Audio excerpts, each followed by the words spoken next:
ആവശ്യമില്ലെങ്കിൽ ഫാനും ലൈറ്റും എല്ലാം ഓഫ് ചെയ്തുള്ളൂ കേട്ടോ. കാരണം വൈദ്യുതി നിരക്ക് വീണ്ടും വർദ്ധിപ്പിക്കുകയാണ്.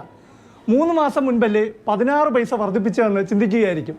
ശരിയാണ്, അന്ന് 16 പൈസ യൂണിറ്റിന് വർദ്ധിപ്പിച്ചതിനൊപ്പം 12 പൈസ കൂടി ഏപ്രിൽ 1 മുതൽ വർദ്ധിപ്പിക്കുമെന്ന് പ്രഖ്യാപിച്ചിരുന്നു. ആ വർധന ഇങ്ങനെയാണ്. 2025-26 സാമ്പത്തിക വർഷത്തിലും നിരക്കുകൾ വർദ്ധിപ്പിക്കാൻ വൈദ്യുതി റെഗുലേറ്ററി കമ്മീഷൻ KSEBക്ക് അനുമതി നൽകിയിരുന്നു. ഈ നിരക്ക് വർധനയാണ് ഇന്ന് പ്രാബല്യത്തിലായത്. ഇപ്പോഴുള്ള വൈദ്യുതി നിരക്കുകളിൽ ശരാശരി 12% വർധനയുണ്ടാകും.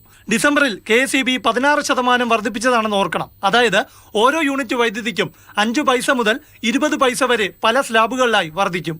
3 മാസം മുൻപ് ഒരു യൂണിറ്റ് വൈദ്യുതിക്ക് ശരാശരി എന്താണോ നിരക്ക്, അതിനൊപ്പം 28 പൈസയുടെ വർധന കൂടി ഏപ്രിൽ 1 മുതൽ, അതായത് ഇന്നു മുതൽ വൈദ്യുതി ബില്ലിൽ ഉണ്ടാകും.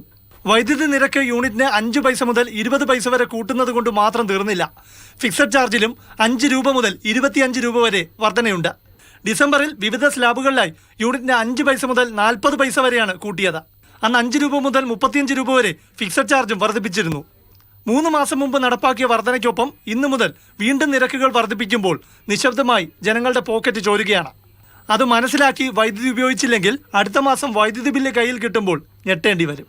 പ്രശാന്ത് കൃഷ്ണ, മാതൃഭൂമി ന്യൂസ്, തിരുവനന്തപുരം.